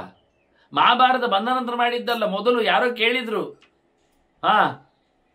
ಅದು ನಮೋಸ್ತನಂತಾಯ ಸಹಸ್ರಮೂರ್ತೆ ಎಲ್ಲ ಮಹಾಭಾರತದ್ದಲ್ವಾ, ಅದು ಜಪ ಆಗುವ ಹೇಳಿಕುಂಟಲ್ಲ. ಹೌದು, ಮಹಾಭಾರತ ಹಿಂದೆ ಜಪ ಏನ್ ಮಾಡ್ತಿದ್ರು, ಹಾಗೆ ಹೇಳ್ತಿರ್ಲಿಲ್ಲಲ್ಲ, ಪುಟ್ಟ ದೊಡ್ಡದಾಯ್ತಲ್ಲ ಪುಸ್ತಕ ಅಂತ ನಾನು ಹೇಳಿದೆ. ನಮೋಸ್ತನಂತಾಯ ಸಹಸ್ರಮೂರ್ತೆ ಹೇಳ್ತಿದ್ರು ಅವರು. ಎಲ್ಲಿ ಮಹಾಭಾರತ ಇದ್ದ? ವೇದವ್ಯಾಸರು ಬರ್ಲಿಲ್ಲಲ್ಲ. ಹೌದು, ಬರ್ಲಿಲ್ಲ. ಮಹಾಭಾರತ ಇರ್ಲಿಲ್ಲ. ಮತ್ತೆ ನಮೋಸ್ತನಂತಾಯ ಶ್ಲೋಕ ಇತ್ರಿ. ಹೌದಾ ಅಂತ. ಎಲ್ಲ ಕಡೆ ಸಂಹಿತೆಯಲ್ಲಿತ್ತು. ಹೊತ್ತಿಗೆ ಧರ್ಮಶಾಸ್ತ್ರಗಳು ಯಾವತ್ತೂ ಇರ್ತವೆ, ಬೇರೆ ಬೇರೆ ಇರ್ತದೆ, ಅದರಲ್ಲಿ ಇತ್ತಲ್ಲ ಅಂತ. ಹಾಗೆ ಅಗಮರ್ಷಣ ಸೂಕ್ತ ವೇದದಲ್ಲಿ ಇರುವಂತದ್ದನ್ನು ಹೇಳಿಕೊಂಡು ಮುಳುಗಿದರೆ, ವಿಶೇಷವಾಗಿ ದೇವರ ಸೃಷ್ಟಿಕರ್ತ ಚಿಂತನೆ ಮಾಡಿದರೆ ಅವನಿಗೆಲ್ಲ ಪಾಪ ನಿವೃತ್ತಿ ಆಗ್ತದೆ ಇರುವುದು. ಇವ ಅಕ್ರೂರ ಯಾವತ್ತು ಮುಳುಗಿ ಚಿಂತನೆ ಮಾಡುವಾಗ ಅವನಿಗೆ ಶೇಷ ಕಾಣುವುದು, ಹಾವು ಕಾಣುವುದು, ನೆಲ ಹೊತ್ತವ ಕಾಣ್ತಾನೆ, ದೇವರನ್ನು ಹೊತ್ತವ ಕಾಣ್ತಾನೆ, ದೇವರು ಕಾಣುವುದಿಲ್ಲ. ಇವತ್ತು ಅಕ್ರೂರ ಗೋಕುಲಕ್ಕೆ ಒಂದು ಕೃಷ್ಣನನ್ನು ಕರ್ಕೊಂಡು ಹೋಗ್ತಾ ಇದ್ದಾನೆ ಮಧುರೆಗೆ. ದಾರಿ ನಡುವೆ ಯಮುನೆ ಬಂದಿದೆ, ಜಪಕ್ಕೋಸ್ಕರ ಇಳಿದಿದ್ದಾನೆ, ಮಿಂದು ಜಪ ಮಾಡ್ತಾ ಇದ್ದಾನೆ ಮಧ್ಯಾಹ್ನದೆಡೆಯಲ್ಲಿ ಅಕ್ರೂರ. ಅಷ್ಟೊತ್ತಿಗೆ ಅವನಿಗೆ ನೀರಿನಲ್ಲಿ ಮುಳುಗಿದಾಗ, ಈ ಮಂತ್ರ ಪಠನ ಮಾಡಿದಾಗ, ಹೃದಂಚ ಸತ್ಯಂಚ ಅಭಿದ್ದಾತ್ ಅಂತ ಹೇಳಿಕೊಂಡಾಗ ಅವನಿಗೆ ಶೇಷ ಕಾಣುತ್ತಾನೆ. ಆದರೆ ಶೇಷನ ಮೇಲೆ ಬಲರಾಮಕೃಷ್ಣರು ಕಾಣ್ತಾರೆ ಕೂತದ್ದು. ಅವನು ಕನ್ಫ್ಯೂಸ್. ಒಮ್ಮೆ ನಾನು ಅವರನ್ನು ಕರ್ಕೊಂಡು ಬಂದಿದ್ದೇನೆ, ರಥದಲ್ಲಿ ಕೂತ್ಕೊಳ್ಳಿ ಕೇಳಿದ್ದೇನೆ, ಅವರು ರಥದಿಂದ ಇಳಿದು ನೀರೊಳಗೆ ಬಿದ್ದರೆ ಏನು ಕತೆ ಹೇಳಿಕೊಂಡು ಮೇಲೆ ಮಂಡೆ ಮೇಲೆ ಮಾಡಿ ನೋಡ್ತಾನೆ. ಅವರು ರಥದಲ್ಲೇ ಕೂತ್ಕೊಂಡು ಕಾಲಲ್ಲಿ ಆಡಿಸ್ತಾ ಇದ್ದಾರೆ ಸುಮ್ಮನೆ ಇಬ್ರು ಸಹ.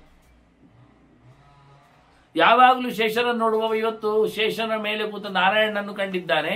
ಮತ್ತೊಂದಿಷ್ಟು ಹೊತ್ತು ಮುಳುಗಿ ದೇವರನ್ನು ನೋಡಿ ಜಪ ಮುಗಿಸಿ ಮೇಲೆ ಬರ್ತಾನೆ ರಥದ ಹತ್ತಿರ, ಇನ್ನು ಕರ್ಕೊಂಡು ಹೋಗ್ಲಿಕ್ಕೆ ಕಂಸನೆಡೆಗೆ. ಆಗ ಕೃಷ್ಣ ಕೇಳ್ತಾನೆ, ಏನು ವಿಶೇಷ ಉಂಟ ಇವತ್ತು ಅಂತ. ಇವೆಂತ ಹೇಳು, ಏನು ಹೇಳ್ಬೇಕು ಅಕ್ರೂರ? ದಿನ ನೋಡುವ ನನಗೆ ನೀನು ಇವತ್ತು ಕಾಣಿಸಿಕೊಂಡೆ ಒಳಗೆ ನೀರೊಳಗೆ ಬಿದ್ದು ಅಂತೆಲ್ಲ ಹೇಳುದ? ಅದ್ಭುತವಾದ ದೇವರ ದರ್ಶನ. ಇದನ್ನು ಮಧ್ವಾಚಾರ್ಯ ಹೇಳ್ತಾರೆ, ನೀರಿನಲ್ಲಿ ಮುಳುಗಿಕೊಂಡು 3 ಬಾರಿ ಅಗಮರ್ಷಣ ಸೂಕ್ತವನ್ನು ಹೇಳಿ ಏನ್ ಲಾಭ? ಯಥಾಶ್ವಮೇಧಾವ ವೃತಃ ಅಲ್ಲಿ ಹೇಳಿದ್ದೇನು ಹೇಳಿದ್ದಾರೆ. ತಥಾತನ ಮನುರಬ್ರವೀತ್, ಮನುವೇ ಹೇಳಿದ್ದಾನೆ, ಹೇಳಿಕೆ ಹುಟ್ಟಿದ್ದಾನೆ, ಅಶ್ವಮೇಧ ಯಾಗ ಮಾಡಿ ಅವಭೃತ ಮಾಡಿದ ಪುಣ್ಯ ಬರ್ತದೆ.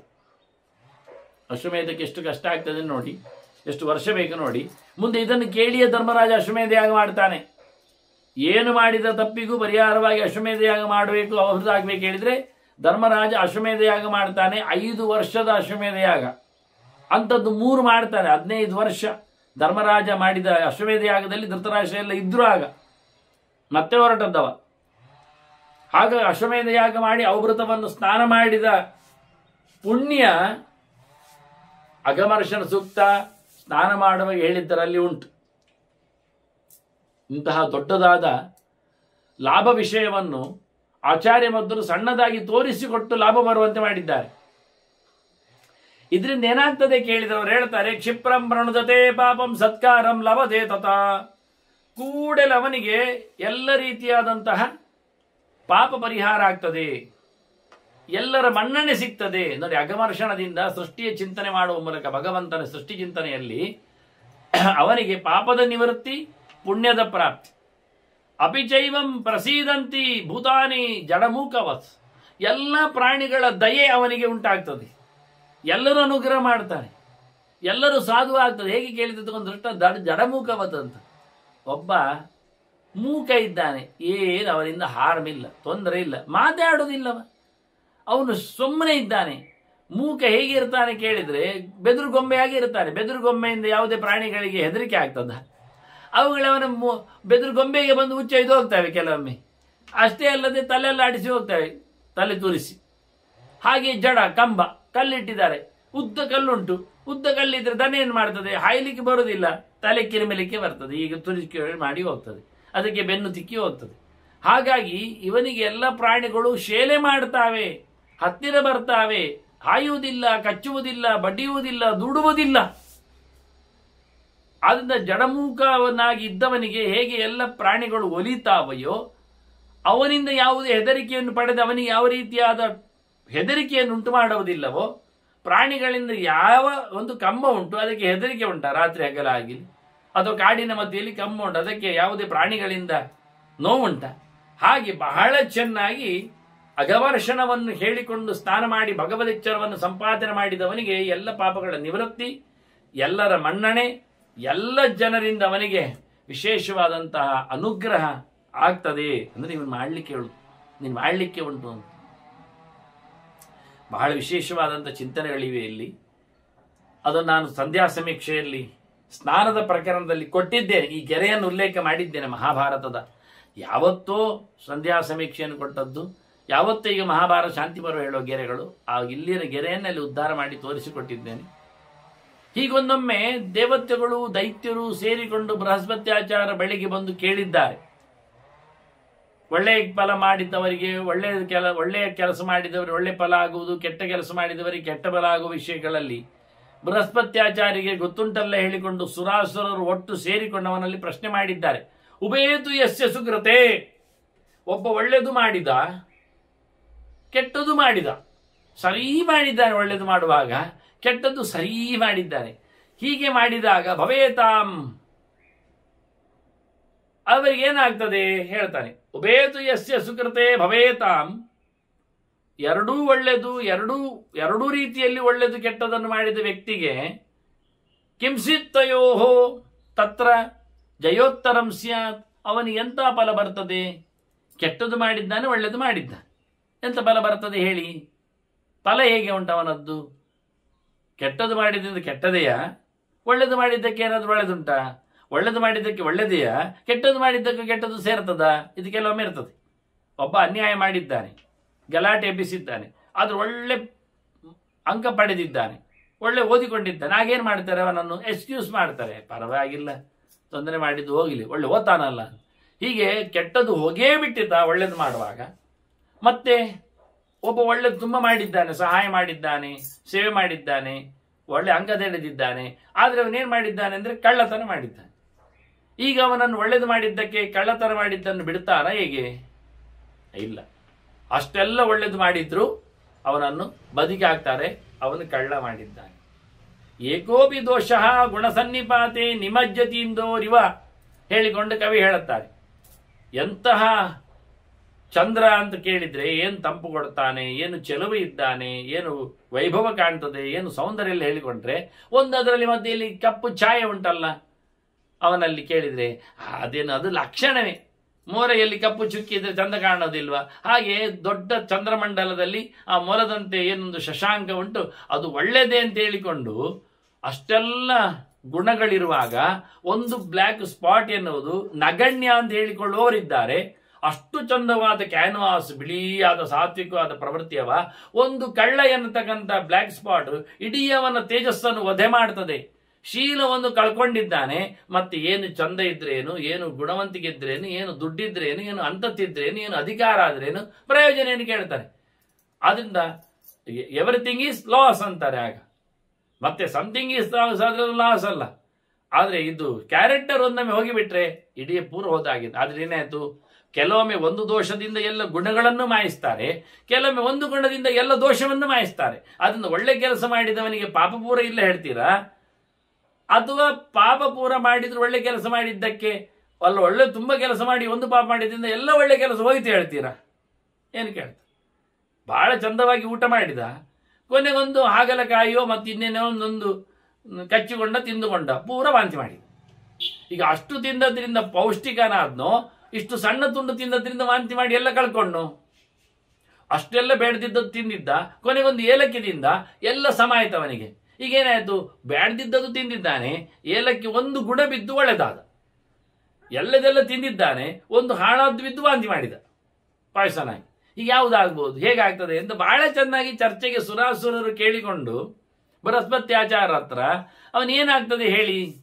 ಆಚಕ್ಷುತತ್ ಕರ್ಮಬಲಂ ಮಹರ್ಷೇ, ಒಳ್ಳೆ ಜ್ಞಾನಿಗಳು ನೀವು, ಋಷಿಗಳು ನೀವು, ಗುರುಗಳೇ, ಬೃಹಸ್ಪತ್ಯಾಚಾರ್ಯರೇ, ಕರ್ಮಫಲ ಏನು ಅಂತ ಹೇಳಬೇಕು.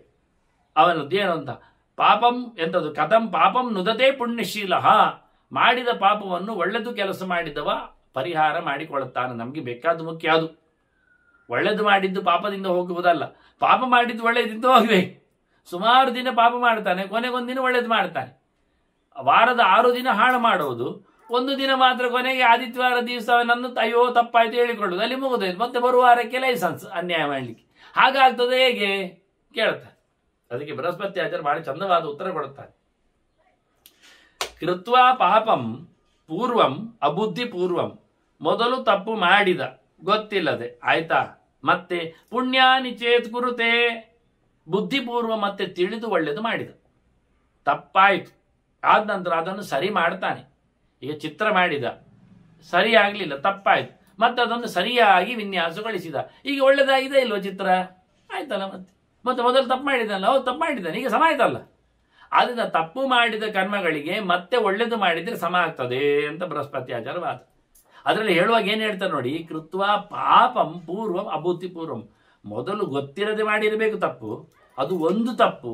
ಪುಣ್ಯಾನಿ ಚೇತ್ ಗುರುತೆ, ಒಳ್ಳೇದು ತುಂಬ ಮಾಡಬೇಕು ನೋಡಿ. ತಪ್ಪು ಮಾಡಿದ್ದು ಒಂದೇ, ಅಲ್ಲಿ ಚಿತ್ರ ಮಾಡುವಾಗ ಅದನ್ನು ಸರಿ ಮಾಡಬೇಕಾದ್ರೆ ಒಳ್ಳೇದೆಷ್ಟು ಮಾಡಬೇಕು ನೋಡಿ, ಮತ್ತೆ ತುಂಬಿಸ್ಬೇಕು. ಅದರಿಂದ ತುಂಬಾ ಒಳ್ಳೇದು ಮಾಡಿದರೆ ಒಂದು ತಪ್ಪು ಮಾಡಿದ್ದು ಹೋಗ್ತದೆ. ಅದು ಸಹ ಹೇಗೆ? ತುಂಬಾ ಒಳ್ಳೇದು ಮಾಡಿದ್ರೆ ತಿಳಿದು ಒಂದು ಗೊತ್ತಿಲ್ಲದೆ ಮಾಡಿದ ತಪ್ಪು ಹೋಗ್ತದೆ. ಸತತ್ ಪಾಪಂ ನುದತೆ ಪುಣ್ಯಶೀಲ, ಹೇಗೆ ಕೇಳಿದ್ರೆ ವಾಸೋ ಯತ ಮಲಿನಂ ಕ್ಷಾರಯುಕ್ತ್ಯ.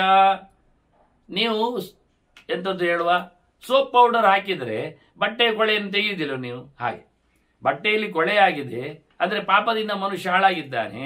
ಪಂಚಗವ್ಯದಿಂದ ಶುದ್ಧ ಕರ್ಮಗಳಿಂದ ಬಟ್ಟೆಯ ಮೇಲೆ ಹಾಕಿದ ಪೌಡರ್ನಂತೆ ಅದು ಮಲಿನವನ್ನು, ಕೆಡುಕನ್ನು, ಹಾಳನ್ನು ತೆಗೆಯುತ್ತದೆ. ಅದರಿಂದ ಕ್ಷಾರದ ಸಂಯೋಗದಿಂದ ಮಲಿನ ಕೊಳೆ ಹೋಗುವಂತೆ ಮನುಷ್ಯ ಮಾಡಿದ ಒಳ್ಳೆಯ ಕೆಲಸಗಳಿಂದ ಅವನಲ್ಲಿ ಆಗಿರತಕ್ಕ ಕೆಟ್ಟದ್ದು ಹೋಗ್ತದೆ. ಪಾಪಂ ಕೃತ್ವ ಹಿ ಮನ್ಯೇತ ನಾಹಮಸ್ಮೀತಿ ಪುರುಷ. ನಿಜವಾಗಿ ತಪ್ಪು ಮಾಡಿದ ತಕ್ಷಣ ಪೌಡರ್ ಆಗ್ಲಿಕ್ಕೆ ಉಂಟು ಹೇಳಿಯೇ ಕೊಳೆ ಆಗುವುದಲ್ಲ, ಮಾಡುವುದಲ್ಲ, ತಪ್ಪು ಮಾಡುವುದಲ್ಲ. ಮತ್ತೆ ತಪ್ಪು ಮಾಡಿದ ನಂತರ ಮನುಷ್ಯನಿಗೆ ತಾನು ತಲೆಯಲ್ಲಿ ತಿಳ್ಕೊಳ್ಬೇಕು, ನಾನು ಹಾಳಾಗಿ ಹೋದೆ, ನಾನು ಸರಿ ಇಲ್ಲ, ನಾನು ಸತ್ತಂತೆ, ನಾನು ಇರಬಾರ್ದು ಎನ್ನುವಷ್ಟರ ಮಟ್ಟಿನ ಅವನಿಗೆ ಪಶ್ಚಾತ್ತಾಪ ಬರಬೇಕು. ಮೆರೆಯುವುದಲ್ಲ, ಏನಾಯ್ತು ಮಾಡಿದೆ ಅಂತ ಹೇಳುವುದಲ್ಲ. ಹೀಗೆ ಮಾಡಿದರೆ ಮಾತ್ರ ಅವನಿಗೆ ಒಳ್ಳೆಯದಾಗ್ತದೆ. ಚಿಕೀರ್ಷೇ ದೇವ ಕಲ್ಯಾಣಂ ಶ್ರದ್ಧಾದಾನ ಅನಸೂಯಕ. ಒಳ್ಳೆಯದು ಮಾಡಲಿಕ್ಕೆ ಪ್ರಯತ್ನಿಸಬೇಕು, ವಿಚಾರಿಸಬೇಕು, ನಡೀಬೇಕು, ಒಳ್ಳೆಯದನ್ನು ಮಾಡಬೇಕವ. ಆಗ ಮಾತ್ರ ಕೆಟ್ಟದ್ದು ಮಾಡಿದ್ದು ಹೋಗ್ತದೆ. ಒಳ್ಳೆ ಶ್ರದ್ಧೆಯಿಂದ ಮಾಡಬೇಕು, ಬೂಟಾಟಿಕೆ ಅಲ್ಲ, ಸ್ಪರ್ಧೆಯಿಂದಲ್ಲ, ಇನ್ನೊಬ್ಬರ ಮೇಲಿನ ಯಾವುದೋ ವಿಚಿತ್ರವಾದಂಥ ಪ್ರವೃತ್ತಿಯಿಂದ, ಲೋಭದಿಂದ ಮಾಡುವುದಲ್ಲ. ಮಾಡುವಾಗ ತಾನು ಒಳ್ಳೆಯ ರೀತಿಯಿಂದ ನಡೆಸಿಕೊಟ್ರೆ ಎಂತಹ ತಪ್ಪಿದ್ದರು. ಇನ್ನೊಂದು ದೃಷ್ಟಾಂತ ಹೇಳ್ತಾರೆ ಅವರು, ಛಿದ್ರಾಣಿ ವಸನಸ್ಯೇವ ಸಾಧುನಾ.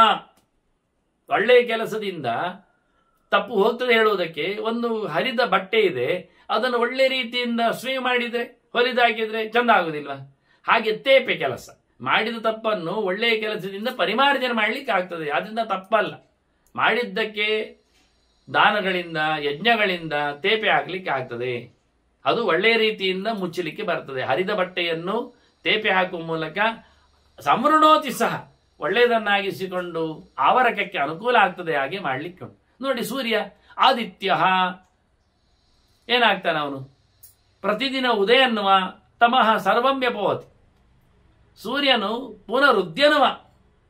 ಕತ್ತಲು ಹೋಗ್ಬೇಕಾದ್ರೆ ಮತ್ತೆ ಮೇಲೆ ಬರ್ತಾನೆ, ಮೇಲೆ ಬಂದ ತಕ್ಷಣ ಕತ್ತಲು ಓಡಿ ಹೋಗ್ತದೆ. ಆದ್ರಿಂದ ಮತ್ತೆ ಮತ್ತೆ ಉದಯಿಸುವ ಮೂಲಕ ಸೂರ್ಯ ಕತ್ತಲೆಯನ್ನು ಓಡಿಸುವಂತೆ ಇವ ಮತ್ತೆ ಮತ್ತೆ ಒಳ್ಳೆ ಕೆಲಸ ಮಾಡುವ ಮೂಲಕ ಕಲ್ಯಾಣ ಆಚರನ್ನೇವಂ ಸರ್ವ ಪಾಪಂ ಪ್ರಮುಚ್ಯತೆ.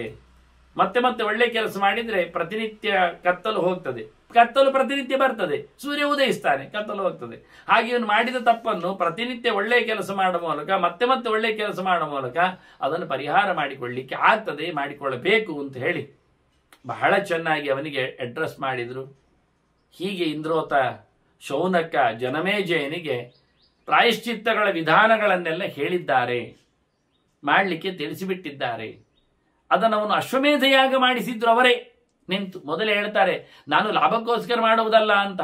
ಈಗ ಅವನ ಮೇಲಿನ ಪ್ರೀತಿಯಿಂದ ಉದ್ಧಾರ ಮಾಡಲಿಕ್ಕೆ ಅವನಲ್ಲಿ ಅಶ್ವಮೇಧಯಾಗ ಮಾಡಿಸಿ ರಾಜನಿಗೆ ಪುನಃ ರಾಜ್ಯವನ್ನು ಬರುವಂತೆ ನಡೆಸಿಕೊಟ್ಟು ಅವನು ಒಳ್ಳೆಯ ರೀತಿಯಲ್ಲಿ ಶ್ರೀಮಂತನಾಗಿ ಪ್ರಜೆಗಳನ್ನು ಕ್ಷೇಮದಲ್ಲಿ ನೋಡಿಕೊಳ್ಳುವವನಾಗಿ ಆದ ಅಂತ ಹೇಳಿ ಭೀಷ್ಮರು ಹೇಗೆ ಕೇಳಿದರೆ ಯಥಾ ದಿವಂ ಪೂರ್ಣವಪುಹು ನಿಶಾಕರ, ಚಂದ್ರ ಹೇಗೆ ಮುಗಿಲಲ್ಲಿ ಪರಿಪೂರ್ಣನಾಗಿ ಹುಣ್ಣಿಮೆಯಂದು ಬೆಳಗ್ತಾನೋ ಹಾಗೆ ರಾಜ ಪ್ರಜೆಗಳ ನಕ್ಷತ್ರಗಳ ರಾಶಿಯಲ್ಲಿ ಚಂದ್ರನಂತೆ ಹಗಲಿನಲ್ಲಿ ಅತ್ಯಂತ ಎತ್ತರದ ಬೆಳಕನ್ನು ಕೊಟ್ಟು ಸಂಭ್ರಮಿಸಿಕೊಂಡ ಅಂತ ಹೇಳಿ ಜನಮೇಜಯನು ಮಾಡಿದ ಒಳ್ಳೆಯ ಕೆಲಸಗಳಿಂದ ಅವನು ಗೊತ್ತಿಲ್ಲದೆ ಮಾಡಿರತಕ್ಕಂಥ ತಪ್ಪುಗಳ ಪರಿಮಾರ್ಜನೆ ಆಯಿತು ಅಂತ ತಿಳಿಸಿಕೊಡ್ತಾರೆ. ಮತ್ತೆ ಧರ್ಮರಾಜನಿಗೆ ಒಂದು ತುಂಬ ಕುತೂಹಲದ ಪ್ರಶ್ನೆ ಬಂದಿದೆ. ಅದೇನೆನ್ನುವುದು ಮುಂದೆ ನಾವು ನೋಡ್ತಾ ಉತ್ತರವನ್ನು ನೋಡುವ. ವಂದನೆಗಳೊಂದಿಗೆ ಶ್ರೀಕೃಷ್ಣ ನಾರಾಯಣ ನಾರಾಯಣ ನಾರಾಯಣ.